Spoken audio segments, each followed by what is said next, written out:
NCERT आज फिर से देखते हैं। पिछली वीडियो में हमने देखा था कैसे हम जो आपकी प्रमेय है, प्रमेय 6.1, 6.2, 6.3, 6.4, 6.5 उसको हम समझते हैं और सिद्ध करते हैं।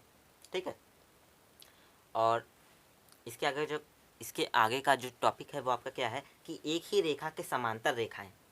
मैंने आपको बताया था कि अगले टॉपिक में हम क्या पढ़ेंगे, मतलब इस टॉपिक में हम क्या पढ़ेंगे पिछली वीडियो में, कि पहले हम क्या पढ़ते थे कि दो रेखाएं हैं, ठीक है, उनको एक रेखा प्रतिच्छेद करती है। ठीक, फिर हमने क्या पढ़ा कि दो समांतर रेखाएं उनको एक रेखा प्रतिच्छेद करती है, तो उसकी क्या प्रॉपर्टीज होती हैं ये हमने समझा था। ठीक है, लेकिन अब क्या है कि तीन रेखाएं। ठीक, तो देखिए कि जो आपकी प्रमेय 6.6 है वो आपसे क्या कहती है कि वे रेखाएं जो एक ही रेखा की समांतर हों परस्पर समांतर होती हैं। ठीक, देखिए हमने मान लिया कि एक रेखा है, ये कौन सी है, ये है हमारी एल रेखा, इसका मान लिया एल रेखा।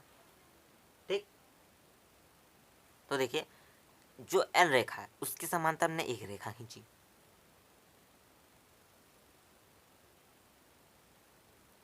और एक और रेखा खींची हमने जो कि एल के समांतर है। ठीक, अब हमें ये सिद्ध करना है कि ये रेखा इस रेखा के समांतर ये हमें दिया है, ये रेखा इस रेखा के समांतर ये हमें दिया है, हमें सिद्ध करना है ये रेखा इस रेखा के समांतर है। तो कैसे करेंगे, देखिए एक हमने तिर्यक रेखा खींच दी। अब देखिए एक कोण ये बन रहा है, एक कोण ये, एक कोण ये। अगर आपको याद हो तो ये इस कोण का संगत कोण है, और समांतर रेखाओं में क्या होता है कि संगत कोण परस्पर समान होते हैं।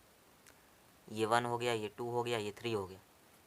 ठीक, ये रेखा इस रेखा के समांतर है, इसका मतलब क्या होगा कि angle 1 is equal to angle 2, and ये रेखा इस रेखा के समांतर है, इसका मतलब क्या हो गया कि एंगल नंबर 1 एंगल नंबर 3 के बराबर है। Angle number 1 is equal to angle number 3।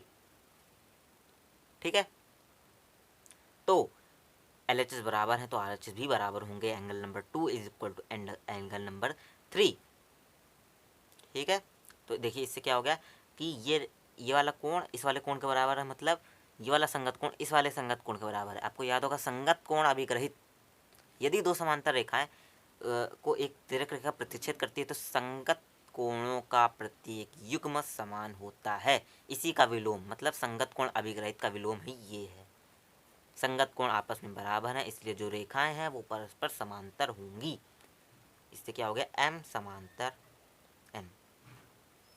ठीक है, देखिए जो उदाहरण नंबर 4 है वो आपसे क्या कह रहा है कि आकृति 6.24, मतलब ये वाली आकृति में यदि PQ समांतर RS हो और angle MXQ is equal to 135 degree और angle MYR is equal to 40 degree है, तो एंगल XMY ज्ञात कीजिए।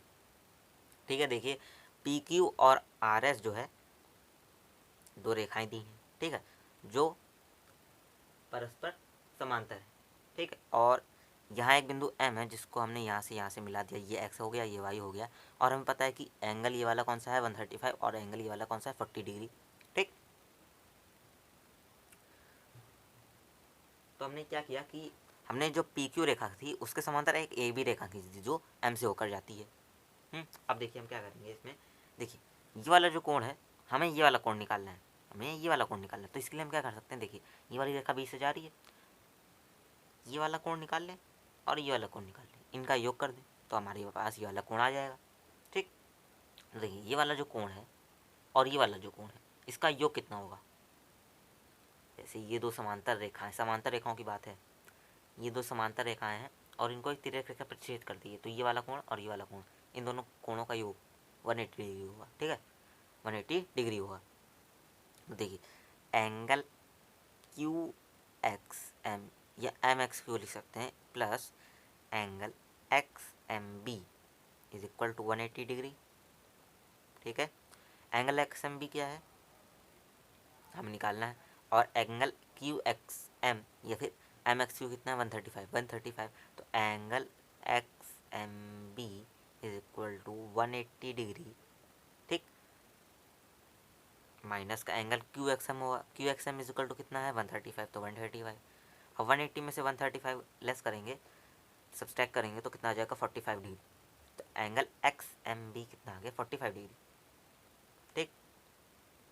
अब देखिए ये दोनों रेखाएं हैं, ठीक है। ये कौन सी है, ए बी हो गई, ये कौन सी हो गई, आर एस हो गई, ठीक। एक रेखा इनको ऐसे प्रतिच्छेद कर रही है और ये वाला कोण और ये वाला कोण है, ठीक। ये दोनों कोण कौन से होंगे, एकांतर अंतः कोण, एकांतर अंतः कोण, ठीक। और समांतर रेखाओं में क्या होता है कि एकांतर अंतः कोणों का मान सदैव समान होता है, ठीक है। ये 40 तो ये 40 डिग्री, ठीक। तो देखिए इसी को आप लिख लीजिएगा कि जो एंगल बी एम वाई है वो किसके बराबर है, आर वाई एम के, क्योंकि एकांतर कोण है।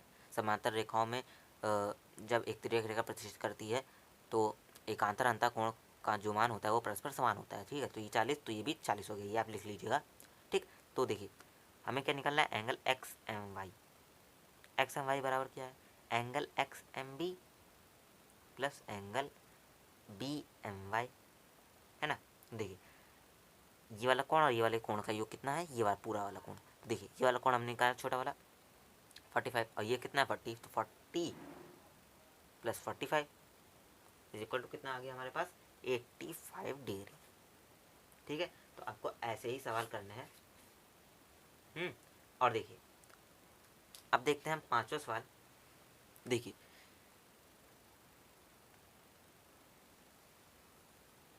ये चौथा सवाल था हमारा, ठीक है। पांचवा सवाल देखिए क्या कह रहा है आपसे कि यदि एक तिर्यक रेखा दो रेखाओं को इस प्रकार प्रतिच्छेद करे कि संगत कोणों की का एक युग्म के समद्विभाजक परस्पर समांतर हो, तो सिद्ध कीजिए कि दोनों रेखाएं भी परस्पर समांतर होती हैं, ठीक है। देखिए क्या दिया है कि दो रेखाएं हैं, ठीक। हमने मान ली कौन कौन सी हैं, हमने मान ली पी क्यू है और आर एस है,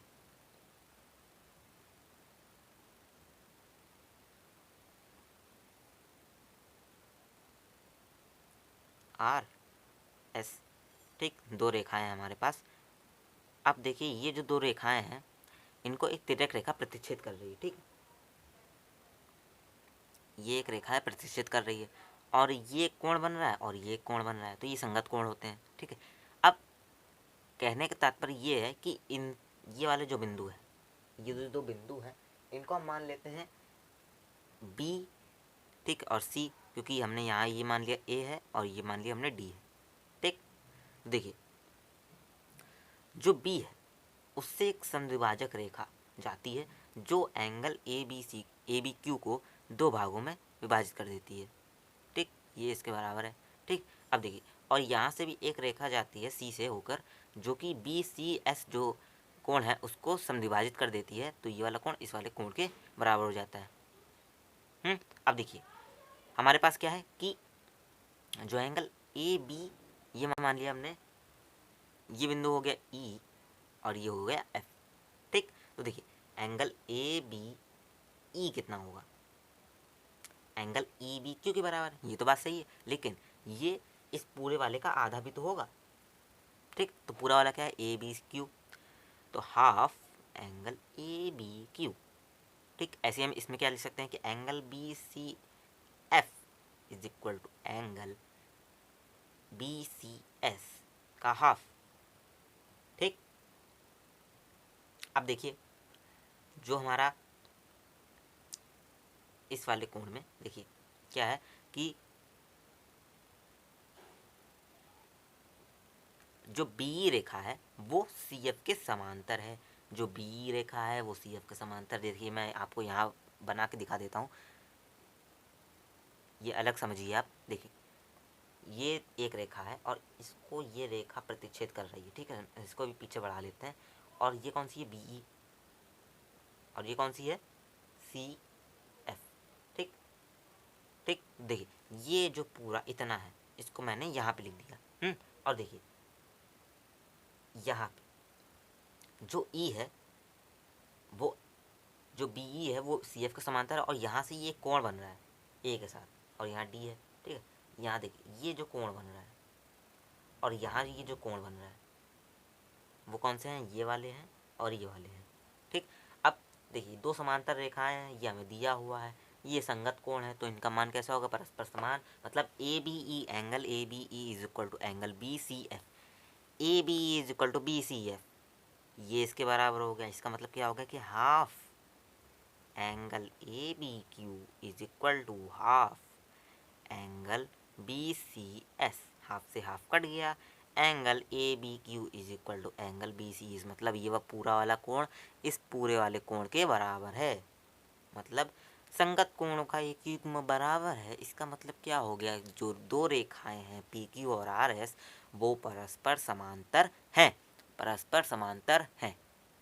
ठीक है, तो आपका उदाहरण नंबर 5 भी ऐसे ही हो गया। उदाहरण नंबर जो 6 है वो आप कर सकते हैं, मैंने आपको अच्छे से उदाहरण समझा दिए हैं, आप कर सकते हैं, जरूर कर सकते हैं। और प्रश्नावली 6.2 अगली वीडियो से शुरू कर देंगे, आप चाहें तो इसे करने का प्रयास कर सकते हैं। ठीक है, धन्यवाद।